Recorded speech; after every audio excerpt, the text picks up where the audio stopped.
Hey fam, I thought to myself today, you see, I'm always thinking to myself, huh? I always say that. I'm sure you wonder what that's about. Let's have a pillow talk, okay? I'm all pillows. I'm surrounded by soft things because I want us to have a soft discussion about a very hard topic. Recently I have been a little bit obsessed by this topic of depression because it seems to me that depression is taking a hold of societies and of people in ways that are unprecedented compared to before. Yeah.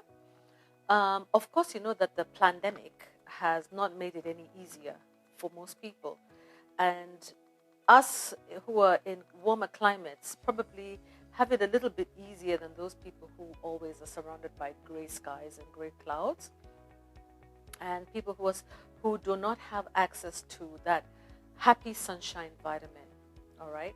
I've been in self quarantine right now, not self quarantine, hotel managed quarantine right now. Today's day 4. And I'm already starting to see some of the indicators of things that can really dampen your spirit and dampen one's attitude. The very first day I arrived, I came in with sunshine. First 2 days. I always say whenever I travel with the sun. I bring in the sun. And soon enough, the sun was gone, and the past 2 days have been cloudy and a bit gray. And I said to myself, gosh, can you imagine if you're surrounded by this kind of weather all the time? Can really dampen your spirit. So without talking too much, I thought, why don't I just think about the things that helped me to overcome that D word, depression. I don't think we have such a term in our local language, apart from maybe ihoru. There's a sort like a sadness, an overwhelming sadness. Okay, I don't know whether those people who are currently in the throes of depression would agree that this is a sort of overwhelming sadness that one feels, kind of like a powerlessness, kind of like an emptiness, a numbness, a void. When I was a teenager, okay, I experienced this thing called depression today. And I didn't know what it was because all I knew was that I wasn't comfortable being with my friends and I wasn't comfortable at school. I didn't get along with my teachers. They didn't seem to understand me. I didn't understand why I needed to spend the whole day in class learning about things that absolutely had no value in my life, like Pythagoras theorem, okay, or things to do with the right angle, or things to do with, things that have absolutely no, the pi formula, I didn't know why I needed to learn these things, yeah. Further to this, we were also learning about things to do with evolution theory, which I completely doubted, Darwin's evolution. So I used to feel really wasted in high school. And I would look at these teachers teaching us and I would think to myself, you guys, why are you taking my time? I could rather be in the music room playing piano, learning how to play an instrument, because this is something that I enjoy more than sitting in this class. So basically, I had a really hard time. I was one of those students who made up stories. I was living in fairyland. Those people who knew me when I was in Standard 4, they know I used to tell them crazy stories. Oh, we have lions at our gate. Because I had a wild imagination as a child. I used to read a lot of stories and Enid Blyton stories and The Witch, the Wardrobe, and The Lion, the Witch, and the Wardrobe. So it's that, as a child, these things come in your mind. So I was living in a fairy tale, although I was in class and in school with other kids. And I started to realize, now that I reflect back, okay, the benefit of hindsight when you're over 50, is that you remember that in those days when you were 10 or, 7 years old, or even 15, you always tried to find an escape from the reality because the reality was so harsh that we wanted to escape it. I believe that even now as we grow up, if we don't learn how to manage those difficult situations in our lives, those challenges when we're young, we tend to also look for that escape as we get older. And instead of making up stories in class and things like that, you start to actually look for things outside that can help you to manage the pain, an escape route, Either you'll indulge in alcohol, you'll indulge in sex, you'll get into multiple relationships, you will decide not to go to work, you decide to sleep all day, watch movies, read. You know, sometimes when you people who bury themselves in their books, sometimes they're actually depressed. It's just a way out. So I want to give you 15 tips that I learned about how to overcome and manage depression so that you win, so that you get yourself out of it before you go into it, okay, and stay into it. The first thing that I learned is self-affirmation, all right? Think always positive thoughts. Talk to yourself. Tell yourself. You know, one should be one's own best friend. If you don't have a friend outside there, if you have difficulty making friendships, if you can't trust people, you have a difficult time with in crowds, then how about learning to be your own friend? Yeah? Be a friend to you first, okay? Don't expect too much of yourself trying to engage with other people. Just be a friend to yourself. Talk to yourself. Yeah? Self-affirm yourself. Tell yourself all those things that people have told me about the negatives about me.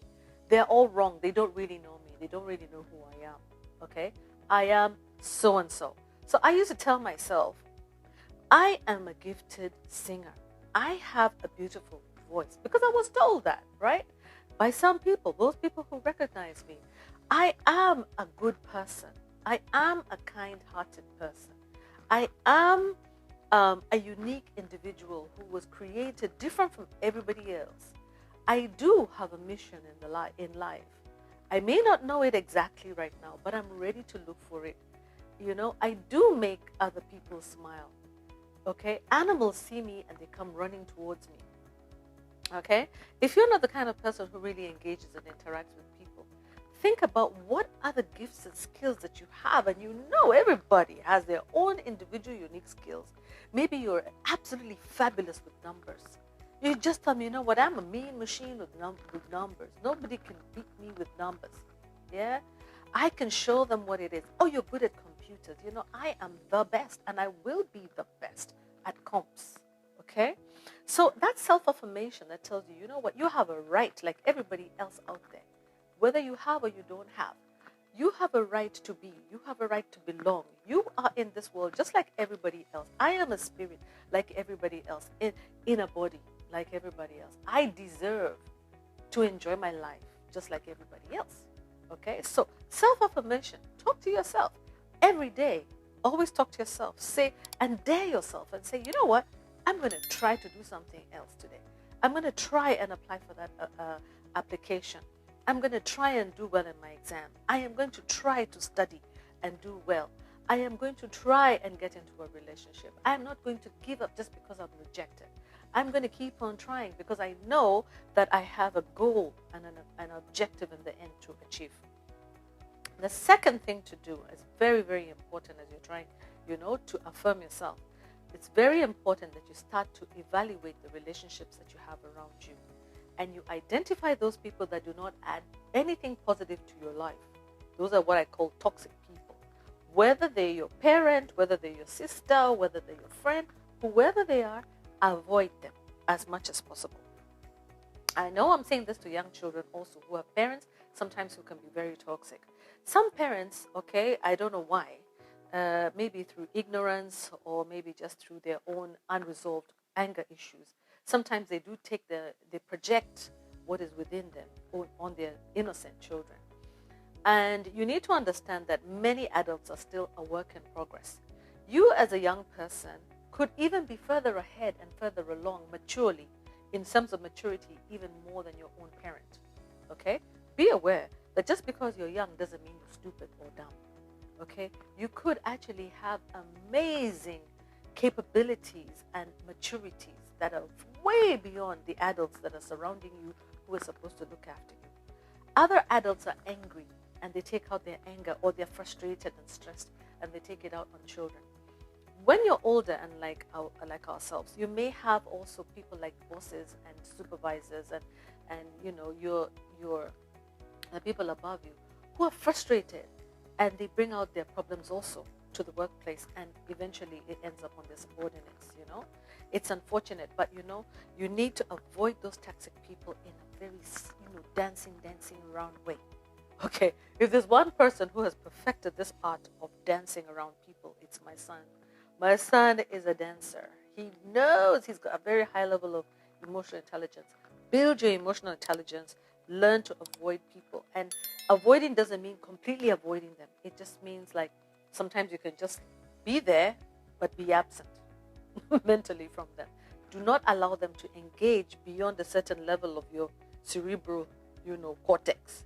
Do not allow them in deep. Do not listen. When you have your ears, you're listening to what they say. Tune out. Find a way to tune out from negative, toxic people. Okay. The other thing is that you can do the things that everybody does out there. Go shopping. Shopping can be therapeutic. Or if not that, go to the spa. Go do some beauty therapy. Go have your nails done. Go for a massage. If you can't afford it, get somebody, to give it to you, like a massage or something like that. Do something different, okay? And the other thing you can do, fourth thing, is get involved. Build on your spirituality. We are spirit beings, and one day when we leave the world, we will leave these bodies, okay, to rot wherever they are or to disintegrate. But our souls and our spirits and our energy will continue outside there. So feed your energy, feed your soul, feed your spirituality. Because your spirituality can heal your body. Okay? Because sometimes this feeling of depression, okay, when you add the body to it, it's in the mind. And when you add the body to it, it also starts to come out and to show up as illness or as weaknesses in your body. So it's very important that you take a hold of your spirituality, because your spirit can carry your body. If you have a positive spirit, it can also resonate to your body and help your body to heal.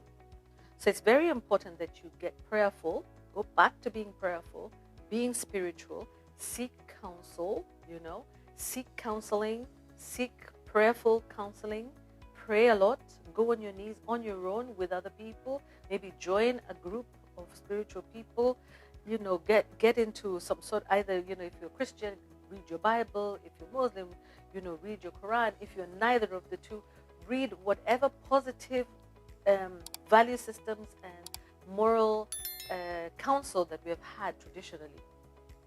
We have the Mandan Charter, the Mandan Charter from Mali that we can actually read also. A very beautiful one. So that's number 4. Number 5, engage in exercise. Hey, even if it's just a walk, every day make sure that you walk at least 10 to 15 minutes a day, because it helps you to kind of like get rid of all those toxins. When your body is circulating, when there's good circulation in your bloodstream, then the negative energy also leaves. It just has a way of dissipating by itself. So you can either walk or join the gym or do something, just do some daily exercise, whether swimming, running, walking. Make sure that you do exercise. Even if you don't feel like leaving your room, then just get out of your bed, step on the floor, go on your back and do some leg lifts. Even on your bed, do some leg lifts, lift up your head, go back and forth, work on it. Work on trying to make yourself flexible. Because the more flexible you are, you get rid of all that negative energy. Okay, and all that acid. There's some sort of like acid that is left behind. There's lactic acid in the muscles that builds up and becomes painful if you don't do exercise. All right. Now, the other thing that you can do is that number 6, look for a hobby. Everybody has a talent. Everybody has a hobby. Some of you like to paint, do art, needlework, crochet, braiding of hair. What else do you like to do? Cookery, painting. Look for a hobby, something to do, carpentry. Make something, be creative. That energy of creativity also satisfies a part of us. And unfortunately, in our world, we rarely have enough time to be creative, and to use that. It's a beautiful thing to be part of the creation, to create. We all appreciate beautiful things, but those things were created by someone or something. So use your energy to create. Do a movie, create a movie or create something. Just create, be creative. to music. Yeah. Play an instrument. Learn an instrument, Yeah. All right. Number 7, register in a new class to learn something new. That's always really something interesting. You can register in maybe a photography class, or you can register in learning how to do videos, how to edit them. You can learn how to do you can learn how to braid if you like braiding hair. You can decide that you're going to learn how to speak another language. Just engage different parts of your brain and your body in different things. Don't allow too much idle time. Make sure that you're trying to fill your day with things to do.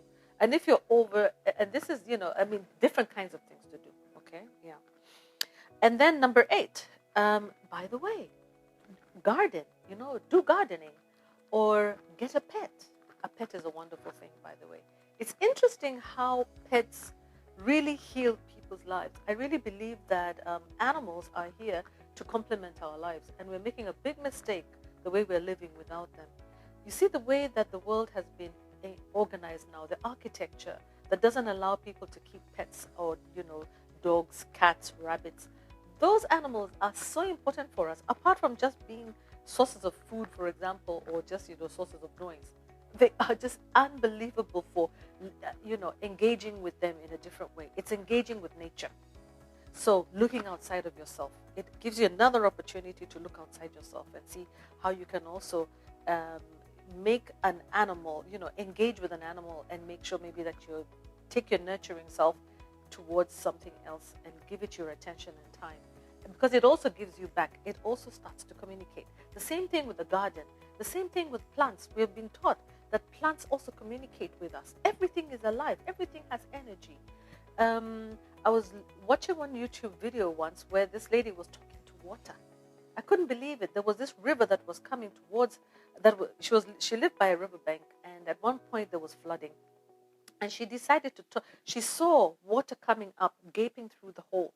And she decided to talk to the water and tell it that if it comes out, if it goes any further, it is going to flood her home, and it cannot, and if it will flood her home, and it will flood the road, and it will flood the neighbors, and therefore it needs to find another it needs to find another artery or whatever, another way, another stream to go. And by the way, when she woke up the next day, that river had already split up and gone to different streams, and it went down. So actually, do you know what? We can learn to engage with our environment. That's something that we're very untapped. We need to understand that we can actually engage with our environment. We can tell our environment how to treat us. Okay, so one of the things that we need to do is that we need to engage with the environment, engage with the pet, engage with the garden, engage with nature. That will really help us also, to deal with this issue of depression. Because depression can be medicated, yes, but then there's too much emphasis on medication. We need to think about the social and environmental aspects also that can help us to manage. Now, number 9, sleep. I cannot overemphasize this fact. And this is because I also experience very interrupted sleep patterns. And I don't need to go too far into this, but it's important to have a regular period when you're sleeping, a regular time when you go to bed, and a regular time when you wake up. It's very important for the body to also have its own cycle where it actually rests and rebuilds all those cells that were damaged during the day. Okay? So it needs to go back and keep rebuilding and rebuilding. Otherwise, it affects our DNA, the stuff that makes up who we are, our DNA needs to go back and be fixed every night. That's something I'm aware of, but honestly, these phones and interruptions and TV in the bedroom and all these, we need to learn to switch off and just agree that at a certain time, you're going to sleep. Because sometimes you can get depressed just because you're stressed. Your body is stressed from lack of sleep. And that can really have some impact in how you feel. Yeah. Number 10, your diet. Okay, as we all know, too much sugar, too much salt can affect your body. So learn to eat right, balanced diet. Sometimes go out and eat, okay? You don't have to cook every single meal, okay? And for those who are eating out all the time, sometimes it's good for you then to eat at home, yeah? So check your diet, enjoy your food, and also learn how to regulate your food, okay? So that you have a balanced diet, okay? Yeah. Try and drop the junk food. reduce the junk food as much as possible. Okay? Number 11, go on holiday. Who doesn't like going on holiday? Take a holiday, take a vacation, take a break from work. I tell you, you know what? All the power is in you to fix your own depression. I really believe that. The other thing you can do, number 12, is go and volunteer. Go and work with people who are disadvantaged, or donate some of the things that you have to charity. Doing nice things for other people somehow also brings the karma right back to you, and also replenishes the energy that you've lost and the things that you have lost as well. Okay, number 13, and we're almost at 15. Try and engage with other people. Try your best to make a friend, or try your best to get a hold of a friend. Talk to somebody. Don't overwhelm the other person, but do your best to just at least be friends, okay, with someone. Have somebody that is entrusted, that you can trust to talk to. And if you find it difficult to make friends, because many people don't want to be around people who are depressed because they'll consider you almost like a toxic person. Sorry to have to say that. But you can just explain to the person that, look, I'm going through a difficult time. I know I may not be the greatest company, but I really would appreciate if once in a while you just come over, say hi to me, or we can go out for a coffee or do something together to help me to get out of this situation. Own your situation, explain it, and get that person who you know is an empath to work with you, because I'm telling you, there are so many people with energy and don't know where to take it and want to help. Okay? Number 14, let go of negative energy. Release, forgive. Try your best to forgive, because the spirit of lack of forgiveness, okay, an unforgiving spirit is a very dangerous thing, okay, because it tends to eat into your body. All right? So try to forgive. List down all those people who have hurt you, those people who have done bad things to you. Say a prayer and just release them. Just see how you will feel relieved. Like a big, huge weight has been removed from you. And cry it out if you feel like, you could cry it out. And number 15, last and not least, try to adopt a spirit of thankfulness. Start to see a spirit of gratitude and thankfulness. Try to see how, what a big blessing you have been given to be alive today. The fact that there's so many people who have gone and didn't have a chance to at least try to correct the situation that you're in currently. Do not look at those people who have died as being the lucky ones. Actually, they are not. You are the lucky one to be alive today, because you still have a chance to enjoy your life and to help other people enjoy your life, and to contribute to nature, to pets, to other people, and to probably even help other people to come out of that same depression that you're in currently. So please understand that, I know that it feels like it's numb. You have no feelings. Maybe you don't feel like you want to smile. Nothing makes you happy. Nothing makes you laugh. But you know what? Like I said, all that energy, all the solution, all the energy that you need is within you, because you have your God within you. Okay? So just tap into what you have in terms of your resources and try to get yourself out of it. Lift yourself out of it and enjoy your life. Okay, guys? I hope those 15 tips have been useful to you. They certainly have been useful to me.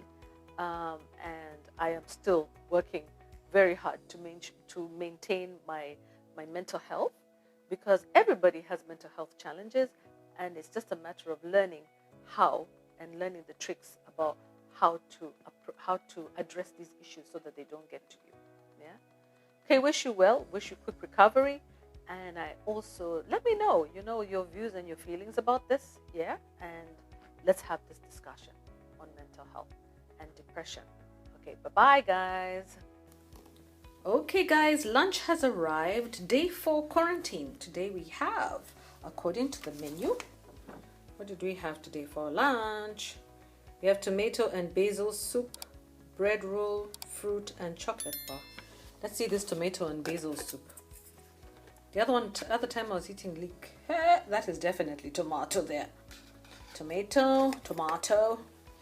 And then I have my regular cheese sandwich. And somebody heard my prayer and gave me white bread, because actually I'm tired of eating that brown bread, to be really honest.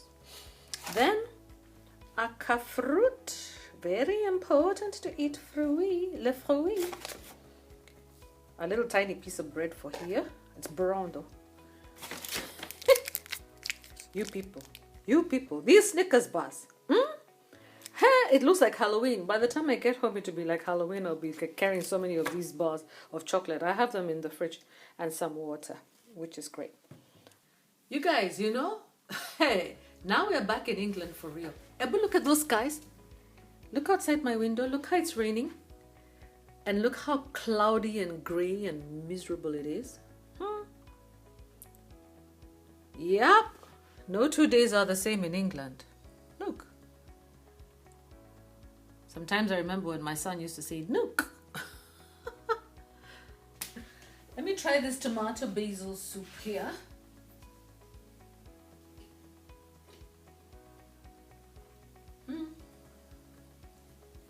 It's so sour, but it's okay, no problem. I can manage it.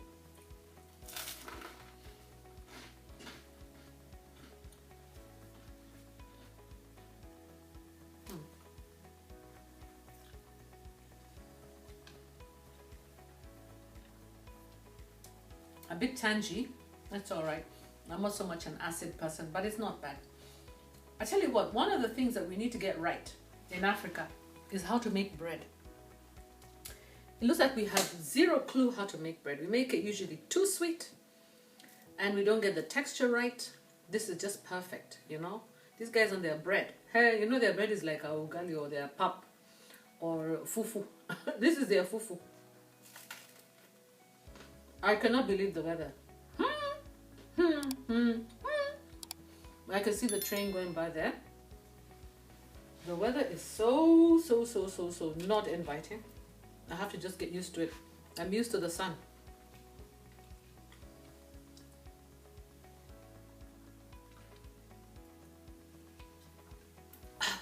It's a bit tangy for me. A bit too tangy. And then I'm also having pizza tonight, I think. Oh my goodness, I'm not. What did I order tonight? No. I ordered sweet and sour chicken. Oh my goodness. So guess today's sweet and sour day. You get sweet and sour tomato sauce and sweet and sour chicken. Today I was ordering on the menu and I was seeing two bean dishes. I was like, hey, let me just get pizza. I'm not dealing with beans again. My favorite, my absolute favorite, cheese sandwich. And you know they usually use two types of cheese. That's mozzarella and cheddar.